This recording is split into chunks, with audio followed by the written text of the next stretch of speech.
Good evening, everyone, and welcome to Boat City Media. In today's African Forum, we're here to discuss a powerful and sensitive topic. Why are Africans not investing in technology and infrastructure, but rather in churches, while we remain the poorest continent in the world?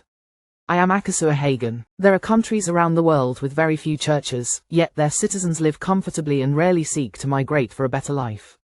They invest heavily in education, technology, and innovation.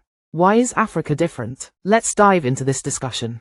Joining me today are Dr. Amina Bello, economist and development researcher; Pastor John Mensah, community leader and church founder; Kwame Owusu, tech entrepreneur; Ada Nwosu, education advocate and youth speaker.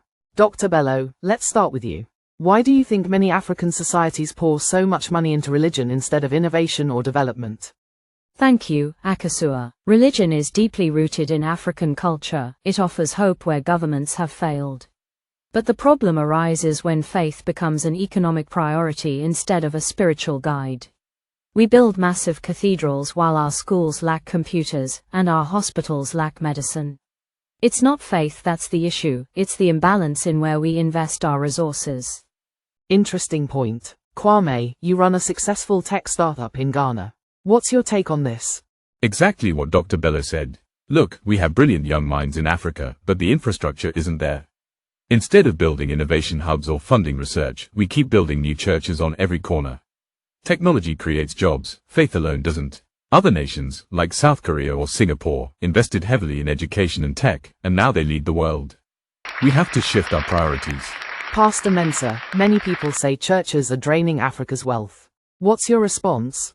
I understand that criticism, but I disagree with the idea that churches are the problem. The church provides hope, peace, and community support. When governments don't care, the church steps in, feeding the hungry, educating children, and healing broken families. The issue isn't churches existing, it's about individual responsibility. Christians must also be innovators and nation builders. Pastor, with all due respect, hope doesn't build bridges or internet networks. Many churches collect millions from people who can barely feed themselves, and yet the same people live without clean water or electricity. Faith should empower progress, not replace it. I agree partly. But we must remember that moral and spiritual growth is as important as physical development. Yes, but moral growth won't stop our youth from risking their lives crossing deserts and seas because there are no opportunities back home. We need balance. Dr. Bello, you mentioned balance earlier. Let's look abroad. Some nations have few churches but are thriving. What lessons can Africa learn? Countries like Japan, China, and Sweden focus on education, research, and industry. They understand that wealth is built by ideas, not prayers alone. In Africa, we often say, God will provide, instead of, let's create solutions. Faith without action is empty. Exactly. We need a mindset shift. Parents should dream of their children becoming engineers, scientists, and innovators, not just pastors or prophets. We must teach our youth that God also works through intelligence, creativity, and hard work. So how can Africa strike that balance between faith and progress?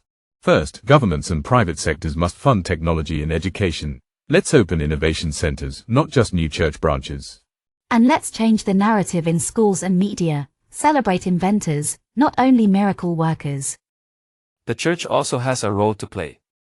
We can preach about economic empowerment, teach financial wisdom, and support youth startups. Faith and technology can coexist. Exactly. It's time for Africa to invest in the future, not just the afterlife. Powerful words. Africa is full of faith, but it's time that faith builds roads, laboratories, and innovation hubs. Let's pray less for miracles and work more as miracles. Special thanks to our panelists, and thank you all for joining us on the African Forum. Until next time, think, build, and believe.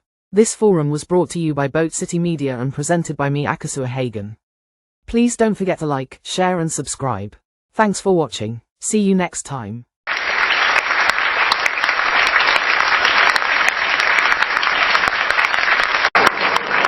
At Boat City Media, we bring you powerful documentaries and real news that matter, stories that inform, educate, and inspire.